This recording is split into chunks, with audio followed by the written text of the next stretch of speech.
முதல் கட்டமாக மின்னணு முறையிலான தொலைவில் இருந்து கையெழுத்து போடுகிற ஒரு ஏற்பாடு செய்யப்பட்டிருக்கிறது.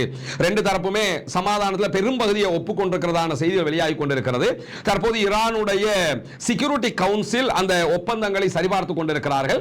அவங்களும் அதற்கு ஒப்புதல் கொடுத்ததுக்கு பிறகு கையெழுத்திடப்படும். முதல் கட்ட கையெழுத்து எப்படி இடப்படும் என்று சொன்னால் மின்னணு முறையில் தான் செய்யப்படும். டிஜிட்டல்ல தான் கையெழுத்திடுவாங்க. ஈரானியர்கள் ஈரான்ல இருந்தும் அமெரிக்கர்கள் அமெரிக்காவில் இருந்தும் கையெழுத்திடுவாங்க.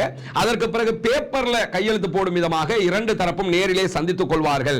இது முதல் கட்டமாக நடைபெறுகிற அதே நேரத்தில் லெபனான் உட்பட அனைத்து முனைகளிலும் யுத்தம் நிறுத்தப்பட வேண்டும் என்பதை மீண்டும் மீண்டும் வலியுறுத்தி சொல்லி இருக்கிறது ஈரான் என்கிற செய்திகளும் அதிலே இடம்பெற்றிருக்கக்கூடிய சூழல்ல இஸ்ரேல் உறுதிமொழியில் சேர்க்கப்படுகிறதா இல்லையா என்கிற கேள்விகளை பலதரப்பாலும் எழுப்பப்படுவதை நம்ம பார்க்க முடியும். இந்த லெபனான் மேல அட்டாக் பண்ண மாட்டோம்னா அதுக்கு இஸ்ரேல் ஓகேயா அப்படின்னு கேட்டா இஸ்ரேலுக்காக அமெரிக்கா அதிலே கையெழுத்திடுகிறது. அமெரிக்கா சொன்னா இஸ்ரேல் சொன்னதுதான் என்கிற ரீதியில தான் அமெரிக்கா ஈரானோடு பேச்சுவார்த்தைகளை நடத்துகிறது என்கிற செய்திகள் வெளியாகி இருக்கிற அதே நேரத்தில் ஈரானுடைய சொத்துக்கள் முடக்கப்பட்டிருக்கக்கூடிய சொத்துக்களை விடுவிக்கிற செயல்முறைகள் எல்லாம் இந்த 60 நாட்களுக்கு பிறகு நடக்கிற பேச்சுவார்த்தைகளில் இணைக்கப்பட்டிருக்கிறது என்பதோடு ஹொர்முஸ் நீர்நிலையை இருதரப்பாரும் திறப்பது என்பதும் இதிலே ஒப்புக்கொள்ளப்பட்டிருக்கிறது. ஈரான் ஹொர்முஸை ஓபன் பண்ணுவாங்க.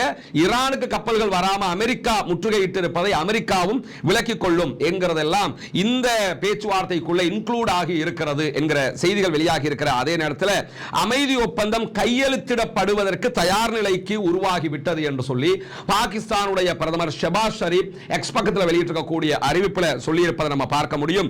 மிக விரைவில் இரு தரப்பாரும் கையெழுத்திட்டு விடுவார்கள். அதுதான் முழு உலகுக்கு மகிழ்ச்சியான செய்தி என்பதையும் இன்றைக்கு பாகிஸ்தானியர்கள் சொல்லிக் கொண்டிருக்கக்கூடிய செய்திகளும் வெளியாகி கொண்டு வரக்கூடிய நேரத்தில் தான் அமெரிக்காவும் ஈரானும் அடுத்த 24 மணி நேரங்களுக்குள்ளாக ஒப்பந்தத்தை இறுதி செய்து விடுவார்கள் என்கிற செய்தி இன்றைக்கும் வெளியாகி இருக்கிறது.